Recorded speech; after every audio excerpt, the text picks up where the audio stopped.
The year is 2025. California, a state known for its golden sunshine and breathtaking landscapes, is once again facing the wrath of nature. Wildfires, fierce and unforgiving, have torn through thousands of acres, leaving behind a trail of devastation. Homes have been reduced to ashes, families have been displaced, their lives upended in a matter of hours. The air is thick with smoke, a constant reminder of the inferno that has swept through the region. The scale of the destruction is staggering, the human cost immeasurable. In the wake of such widespread suffering, questions arise. Questions about faith, about God's role in the midst of tragedy, and about the meaning of such events.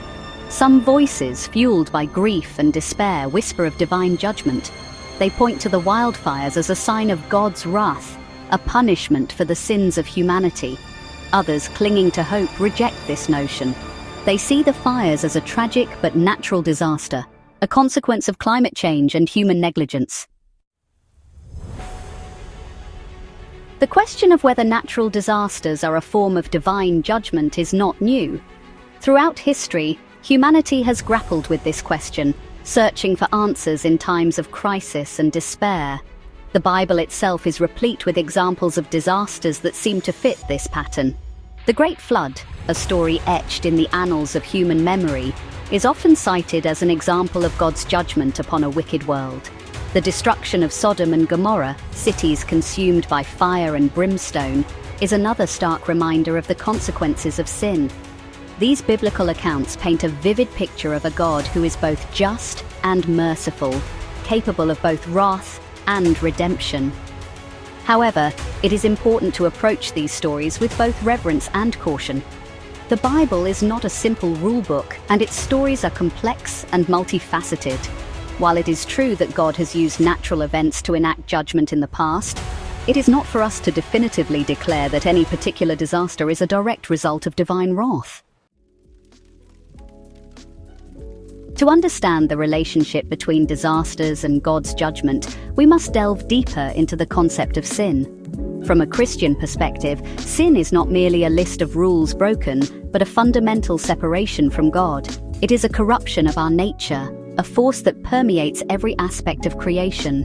When Adam and Eve disobeyed God in the Garden of Eden, they introduced sin and death into the world.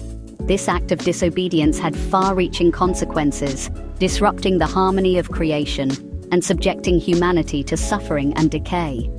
Natural disasters, in a sense, can be seen as part of this brokenness, a reflection of the fallen state of the world. However, it is crucial to remember that God does not delight in suffering.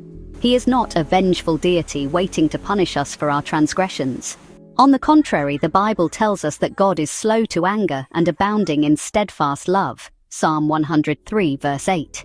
He is a God who grieves over the brokenness of his creation and longs to restore it to wholeness.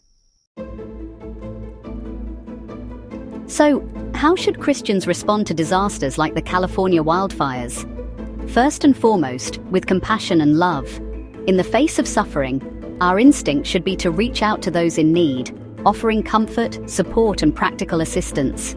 The book of Galatians reminds us to bear one another's burdens and so fulfill the law of Christ. Galatians 6, verse 2. This means putting aside our own needs and desires and focusing on the needs of others. It means offering a helping hand, a listening ear, and a shoulder to cry on. Beyond immediate relief efforts, disasters also present an opportunity to share the hope of the gospel. In the midst of despair and uncertainty, people are often more open to spiritual truths. They are searching for answers, for meaning, for something to cling to. By demonstrating Christ's love through our actions and words, we can point them toward the one who offers true hope and healing. We can share the message that even in the darkest of times, God is present and his love never fails.